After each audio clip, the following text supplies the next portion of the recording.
நேற்றுலாம் பார்த்தீங்கன்னா ரொம்ப கண்ணில் கலங்கிருச்சு. எனக்குலாம் அழுதுட்டு இருக்கேன். வீட்டில் யாரும் ஃபோன் எடுக்க முடியல, யார்ட்டையுமே கான்டாக்ட் பண்ணல.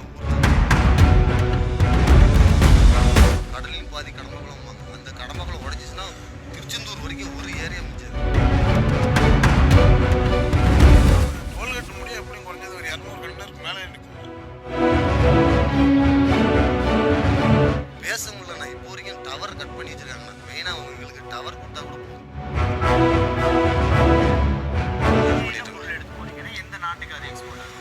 இது வந்து எக்ஸ்போர்ட் வந்து ஒவ்வொரு நாடு இருக்குண்ணே. அதில்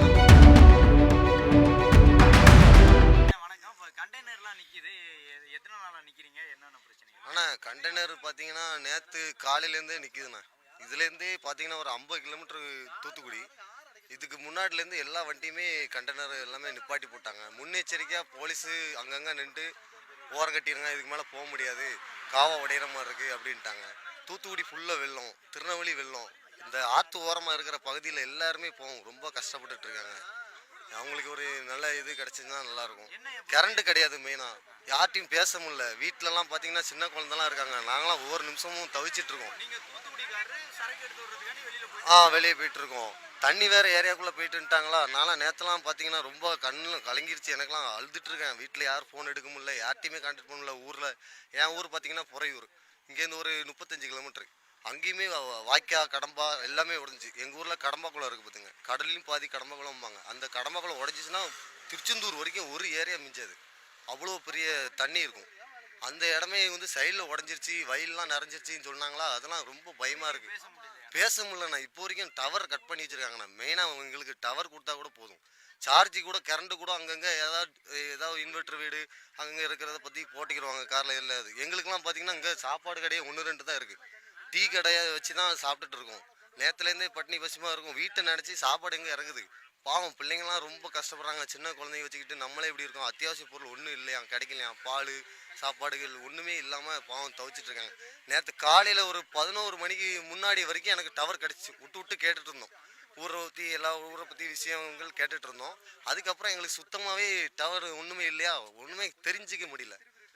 வீடியோவில் தான் அங்கங்கே பார்த்துட்ருக்கோம். தூத்துக்குடி பார்த்தீங்கன்னா ஒரு பாலம் உடஞ்சிடுச்சின்னு சொல்லி எல்லா லாரியும் நிப்பாட்டாங்க. ஒரு லாரி உள்ளே போக முடியாது. எல்லாமே இதெல்லாம் பார்த்தீங்கன்னா வாழைக்காய் இருக்குது. இதெல்லாம் இன்னும் ஒரு நாள் நின்னா பழுத்துரும். அதெல்லாம் எத்தனை லட்ச ரூபா பொருள் உள்ளெல்லாம் இருக்குது. அதெல்லாம் பார்த்தீங்கன்னா அது வேறு பாதிப்பாக தான் இருக்குது. சென்ட்ரேட் போட்டுட்டு தான் இது பண்ணிட்டு இருக்கோம். இது வந்து எக்ஸ்போர்ட் வந்து ஒவ்வொரு நாடு இருக்குண்ணே. அதெல்லாம் நம்ம டிரைவருக்கு தெரிய வாய்ப்பு இல்லை. எங்கள் கம்பெனி மூலியமாக அனுப்பி விடுவாங்க. துறைமுகத்தில் இறக்கிறோம். அங்கேருந்து எம்டிபிடி எடுத்துகிட்டு வந்து எக்ஸ்போர்ட்டுக்கு போவாங்க, இம்போர்ட்டுக்கு அனுப்புவாங்க. அதனால் நமக்கு அது வந்து சரியாக தெரில. கம்பம், தேனி, கோயம்புத்தூர், சத்தியமங்கலம் அங்கேருந்து ஒவ்வொரு பொருளை ஏற்றிட்டு வருவாங்க. ஆமாம், எல்லாம் சாப்பாடு ஐட்டங்கள் எல்லாம் ஏற்றுமதி இறக்குமதி அந்த மாதிரி பண்ணிகிட்டு இருக்காங்க. எங்களுக்கு இந்த ஏரியா, நான் நிற்கிற ஏரியா வந்து நேற்று பார்த்தீங்கன்னா அவ்வளோ மழை இல்லை. ஓரளவுக்கு எல்லாத்தையும் பேசிக்கிற முடியாது. டவர் இருக்குது. திருநெல்வேலி மாவட்டம் வந்து டவர் இல்லாமல் நேற்று இருந்துச்சு. இப்போது டவர் விட்டனால திருநெல்வேலி மாவட்டத்தில் வந்து மதுரை சைட்லேருந்து எங்களுக்கு டவர் கொஞ்சம் பிரச்சனை இல்லை, நார்மலாக இருக்குது. தூத்துக்குடி தான் சுத்தமாக டவர் கிடையாது. யார்கிட்டையுமே கான்டாக்ட் பண்ண முடியல. எல்லா ஏரியாவுமே தண்ணி சூழ்ந்துருச்சு. தண்ணி பாவம், அவங்க ரொம்ப கஷ்டப்படுறாங்க. முடிஞ்ச அளவுக்கு நம்ம கவர்மெண்ட்லேருந்து அவங்கள வந்து காப்பாற்றுறதுக்கு முள்ள முயற்சியை பண்ண சொல்லுங்கள். அண்ணா வணக்கம். இப்போ தூத்துக்குடி வர்ற வழியில் பார்க்குறோம், அங்கங்கே கண்டெய்னர் நிற்கிது. ஏன் நிற்கிது, என்ன காரணங்கள்? ஏன்னா அங்கே பாலங்கள் கொஞ்சம் சரியில்லாத காரணத்தினால் நிப்பாட்டி வச்சுருக்காங்க. அதுபோல் நாங்கள் கம்பத்துலேருந்து வாழைக்காலோடு ஏற்றி வந்துகிட்டு இருக்கோம். மிச்சம் எல்லா வண்டியுமே ஃபுட் ஐட்டம் நிறைய ஏற்றிட்டு வந்துட்டுருக்காங்க. அதுபோக பாலங்கள் ரோடுகள் எல்லாம் சேதம் அடைஞ்சதுனால வண்டி போக முடியாமல் போக்குவரத்து கொஞ்சம் இடைஞ்சலாக நிப்பாட்டி வச்சுருக்காங்கண்ணே. எத்தனை நாளாக வண்டி நிற்கிதுண்ணே அதிகபட்சமாக? இப்போ ஒரு 2 நாளாக நிற்குண்ணே. நேற்று மார்னிங்லேருந்து இன்றைக்கி மார்னிங் முடியும் நிற்குதுண்ணே. 2 நாளாக நிற்குது. இடைவெளி இல்லாமல் நின்றுக்கிட்டு இருக்கு. மக்கள்லாம் சாப்பாடு கூட கடை கிடையாது. நிறைய பேர் கஷ்டப்பட்டுட்டு இருக்காங்க. அதுபோக தூத்துக்குடி பக்கத்தில் டவர் ஒன்றும் கிடைக்க மாட்டேங்குது. வீடுகளில் தண்ணி ஃபுல்லாக ஏறிடுச்சு. அதனால் ஒன்றும் செய்ய முடியாமல் இருக்குண்ணே. ரொம்ப மக்கள் ஃபுல்லாக இடைஞ்சலுக்கு ஆளாகி இருக்காங்க. வீட்டில் இருந்து சாப்பாடு உணவுக்கு கூட இடம் இல்லை. வீடு ஃபுல்லாக தண்ணி உள்ளே ஏறிடுச்சு. எல்லாம் மாடிலையும் கீழேயும் இருக்காங்க. அதனால் என்ன செய்யணும் தெரியாமல் மக்கள் ஃபுல்லாக தவிச்சிட்டு இருக்காங்க. இப்போ கண்டெய்னரில் வந்து ஹார்பருக்கு போகுமா, என்னென்ன பொருள்கள்லாம் தூத்துக்குடி போகுங்க? ஏன்னா அங்கே ஃபுட் ஐட்டம் வந்து வாழைப்பழம், அரிசி, சாப்பிட்ற தின்பண்டம், ஃபுட் ஐட்டம் ஃபுல்லாக எல்லாமே நம்ம அத்தியாவசியமான பொருள் இல்லாமல் சாப்பிட்ற ஐட்டங்கள் நிறைய போகுது இந்த வெசலுக்கு. ஆமாம், நாங்கள் வாழைக்காய் ஏற்றிருக்கோம். அது வந்து 2 நாளாக நிற்குதுங்க.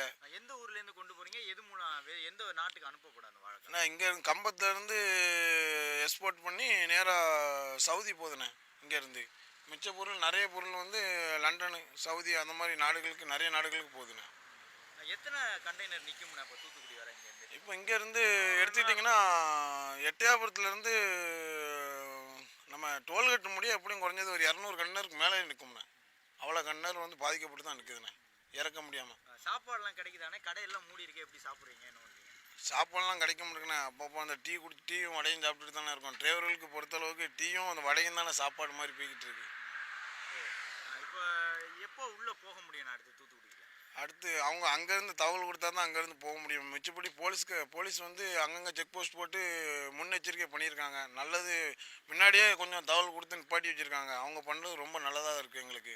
இல்லைன்னா அங்கே கொஞ்சம் ஹோட்டல்லாம் நிறைய மூட வச்சுருக்காங்க.